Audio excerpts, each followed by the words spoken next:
معزز سامعین اکرام، السلام علیکم ورحمۃ اللہ تعالی وبرکاتہ۔ نحمده ونصلی علی رسولہ الکریم، اما بعد فاعوذ باللہ من الشیطان الرجیم، بسم اللہ الرحمن الرحیم۔ حصول برکت کے لیے ایک بار درود شریف پڑھ لیجیے۔ اللہم صلی علی سیدنا و مولانا محمد معدن الجود والکرم وآلہ وبارک وسلم۔ عزیزان من، میں جیش محمد مصباحی آج آپ کی خدمت میں ایک ویڈیو لے کر کے حاضر ہوا ہوں، جس کو میں نے قربانی کے مسائل و احکام کے نام سے موسوم کیا ہے۔ قربانی کے مسائل و احکام پارٹ نمبر 2 کے نام سے موسوم کیا ہے۔ سامعین اکرام، اس سے پہلی ویڈیو میں آپ نے سوال و جواب کی شکل میں میری آواز کو سنا تھا، جسے میں نے 10 سوال و جواب آپ کی خدمت میں پیش کیا تھا قربانی کے تعلق سے۔ آج پھر میں آپ کی خدمت میں سوال و جواب کی شکل میں ہی ویڈیو لے کر کے حاضر ہوا ہوں، قسط نمبر 2۔ تو سوال نمبر 11 کہ اگر کسی کے پاس صرف 1 تولہ سونا ہو تو کیا اس پر قربانی واجب ہوگی؟ تو فقہاء کرام اس کا جواب یہ دیتے ہیں کہ اگر کسی کے پاس صرف 1 تولہ سونا ہو اور اس کے علاوہ کوئی اور حاجت اصلیہ سے زائد مال نہ ہو تو قربانی واجب نہیں ہوگی، اگرچہ 1 تولہ سونے کی قیمت فی زمانہ 52.5 تولہ چاندی کی مالیت سے زائد بن جاتی ہو تب بھی قربانی واجب نہیں ہوگی۔ ہاں، 1 تولہ بھی کب واجب ہوگی کہ 1 تولہ سونا کے ساتھ اس شخص کے پاس کوئی حاجت اصلیہ سے زائد مال ہو، جیسے کچھ روپیے یا اضافی برتن یا کپڑے یا چاندی وغیرہ، آدھا 1 تولہ سونا، تو اس پر قربانی واجب ہو جائے گی۔ لہٰذا جن کے پاس 1 تولہ سونا یا چند تولے سونے ہوں تو وہ اس مسئلے کا ضرور خیال رکھیں کہ عموماً عام طور سے ایسے لوگوں پر قربانی واجب ہو جاتی ہے، کیونکہ سونے کے علاوہ کچھ نہ کچھ اضافی سامان ضرور ہوتا ہے۔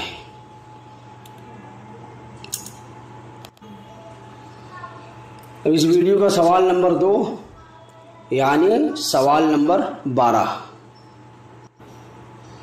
کہ اگر صاحب نصاب مسافر سفر سے گھر واپس پہنچ جائے تو کیا اس پر اب قربانی واجب ہوگی؟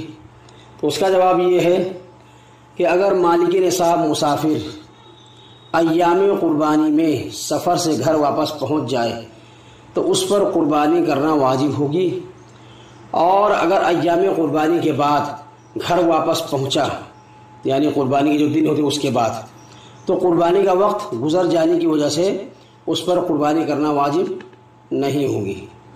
اب سوال نمبر 3، اگر کسی شخص پر قربانی واجب ہو اور وہ اپنی طرف سے قربانی کرنے کی بجائے اپنے ماں باپ کی طرف سے قربانی کر دے تو کیا ماں باپ کی طرف سے کی گئی قربانی درست ہوگی یا درست نہیں ہوگی؟ تو فقہاء کرام اس کا جواب یہ دیتے ہیں کہ جس شخص کے اوپر خود قربانی واجب ہو اور وہ اپنی طرف سے قربانی کرنے کی بجائے اپنے ماں باپ کی طرف سے یا کسی اور کی طرف سے قربانی کر دے تو ان کی طرف سے قربانی درست تو ہو جائے گی، لیکن اس پر اپنی طرف سے قربانی کرنا واجب تھی اور اس نے اپنی طرف سے قربانی نہیں کی تو وہ واجب کو چھوڑنے کی وجہ سے گنہگار ہوگا اور اس کے سر سے اپنی قربانی کا بوجھ نہیں اترے گا، اس پر قربانی واجب رہے گی اور وہ گنہگار ہوگا۔ سوال نمبر 14 یعنی اس ویڈیو کا سوال نمبر 4، اگر کوئی شخص مالک نصاب ہو مگر اس کے پاس کیش رقم نہ ہو تو کیا اس پر قربانی واجب ہوگی؟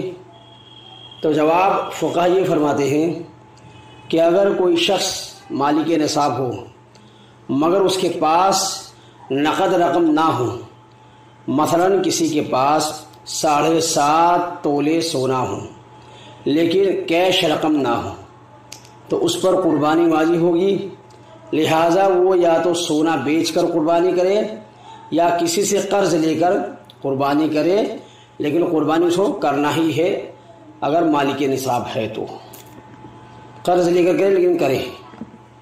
سوال نمبر 15، اگر کسی کے پاس ایسی زمین ہو کہ جس پر وہ کاشتکاری یعنی کھیتی کرتا ہو اور وہ زمین اس کی آمدنی کا ذریعہ ہو اور اس زمین کی قیمت نصاب کی حد تک پہنچ رہی ہو، تو کیا اس پر قربانی واجب ہوگی یا نہیں ہوگی؟ تو جواب یہ ہے کہ اگر کسی کے پاس صرف ایسی زمین ہو کہ جس پر وہ کاشتکاری کرتا ہو اور وہ زمین اس کی آمدنی کا ذریعہ ہو اور اس زمین کی قیمت نصاب کی حد تک پہنچ رہی ہو، تو اس پر قربانی واجب نہیں ہوگی،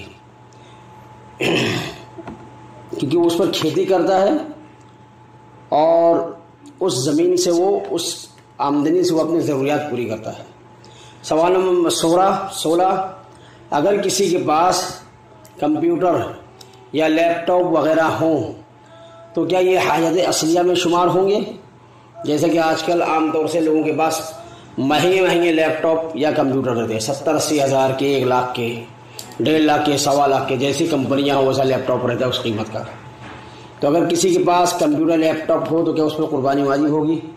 تو جواب اس کا یہ دیتے ہیں کہ اگر کسی کے پاس کمپیوٹر اور لیپ ٹاپ وغیرہ ہوں اور وہ ان کو فرض علوم سیکھنے کے لیے استعمال کرتا ہو یا روزمرہ کے استعمال میں لاتا ہو، چاہے روزمرہ کا استعمال گھریلو ہو یا کاروباری، تو یہ حاجت اصلیہ میں شامل ہوں گے، اور اگر ان کا غیر ضروری استعمال کرتا ہو تو یہ حاجت اصلیہ میں شامل نہ ہوں گے۔ اس صورت میں ان کو دیگر زائد سامان اور مال کے ساتھ جمع کر کے ان کی مالیت کو دیکھا جائے گا۔ اگر ان سب کی مالیت 52.5 تولے چاندی کی مالیت تک پہنچ جائے تو قربانی واجب ہوگی، ورنہ قربانی واجب نہیں ہوگی۔ اب سوال نمبر 17، اور اس ویڈیو کے اعتبار سے سوال نمبر 7، پارٹ 2 کے اعتبار سے سوال نمبر 17، کیا شرعی فقیر پر قربانی واجب ہوتی ہے؟ تو جواب یہ ہے کہ شرعی فقیر پر صرف 2 صورتوں میں قربانی واجب ہوتی ہے۔ نمبر 1، جب شرعی فقیر نے قربانی کی منت مانی ہو۔ نمبر 2، جب شرعی فقیر نے قربانی کی نیت سے جانور خریدا ہو۔ تو ان دونوں صورتوں کے علاوہ شرعی فقیر پر قربانی واجب نہیں ہوتی ہے۔ اب شرعی فقیر کہتے کس کو ہیں؟ تو فقہ فرماتے ہیں کہ جو مالک نصاب نہ ہو وہ شرعی فقیر کہلاتا ہے۔ سوال نمبر 18، اگر شرعی فقیر کے پاس پہلے سے جانور موجود ہو اور اس نے قربانی کی نیت کر لی تو کیا اب قربانی واجب ہو جائے گی؟ تو فقہ اکرام جواب یہ دیتے ہیں، اگر شرعی فقیر کے پاس پہلے سے گھر میں جانور موجود ہو اور اس نے اس جانور میں قربانی کی نیت کر لی ہو تو اس پر قربانی واجب نہیں ہوگی۔ ایسے ہی اگر اس نے باہر سے جانور خریدا اور خریدتے وقت قربانی کی نیت نہیں کی تھی بلکہ بعد میں قربانی کی نیت کی تو اس پر بھی قربانی واجب نہیں ہوگی۔ سوال نمبر 19، کہ کیا حاجی پر بقرعید کی قربانی واجب ہوتی ہے؟ جواب یہ دیتے ہیں کہ اگر حاجی مقیم یعنی مسافر نہ ہو اور مالدار بھی ہو یعنی مالک نصاب ہو تو اس پر بقرعید کی قربانی واجب ہوتی ہے، اور اگر حاجی مقیم نہ ہو بلکہ مسافر ہو تو اس پر بقرعید کی قربانی واجب نہیں ہوتی ہے، اگرچہ مالدار ہو، مالدار ہونے کے باوجود مسافر ہونے کی صورت میں قربانی واجب نہیں ہوگی۔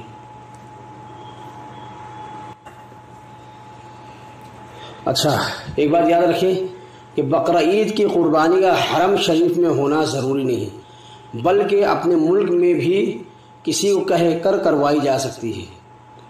البتہ اس میں دن کا خیال رکھنا ہوگا کہ جہاں قربانی ہونی ہے وہاں بھی اور جہاں قربانی والا ہے وہاں بھی دونوں جگہ قربانی کے دن ہونے چاہیے۔ ایسا نہ ہو کہ جہاں ہے وہاں پہ قربانی کا دن ہے اور دوسرے ملک میں قربانی کا وہ دن نہیں ہے۔ دونوں جگہ قربانی کے تینوں ایام میں سے ایک ایام ہونا چاہیے، ایک دن ہونا چاہیے۔ سوال نمبر 20 کہ قربانی کے فضائل کیا ہیں؟ تو جواب فقہ فرماتے ہیں کہ قربانی کے فضائل بہت سارے ہیں، جن میں سے کچھ میں آپ کے گوش گزار کرتا ہوں۔ نمبر 1، جانور کے ہر بال کے بدلے میں ایک نیکی ملے گی۔ نمبر 2، قربانی نیکیوں کے پلڑے میں بروز قیامت رکھی جائے گی، جس سے قربانی کرنے والی کی نیکیوں کا پلڑا بھاری ہو جائے گا۔ نمبر 3، قربانی پل صراط کی سواری بنے گی۔ نمبر 4، قربانی کے خون کا پہلا قطرہ زمین پر گرتے ہی سارے گناہ معاف ہو جائیں گے۔ نمبر 5، خوش دلی سے کی گئی قربانی جہنم کی آگ سے رکاوٹ بنے گی۔ تو سامعین اکرام، یہ کچھ فضیلتیں تھیں، اور یہ جو بھی میں نے آپ کو فضائل بتائے ہیں 5 یہ سب حدیث سے ثابت ہے۔ ترمذی شریف، معجم الکبیر وغیرہ، سنن الکبریٰ اور دوسری کتابیں ہیں، ان میں یہ حدیث آپ کو ملیں گی، کوئی ہوائی باتیں نہیں ہیں۔ تو سامعین اکرام، آج کی میری ویڈیو یہیں پر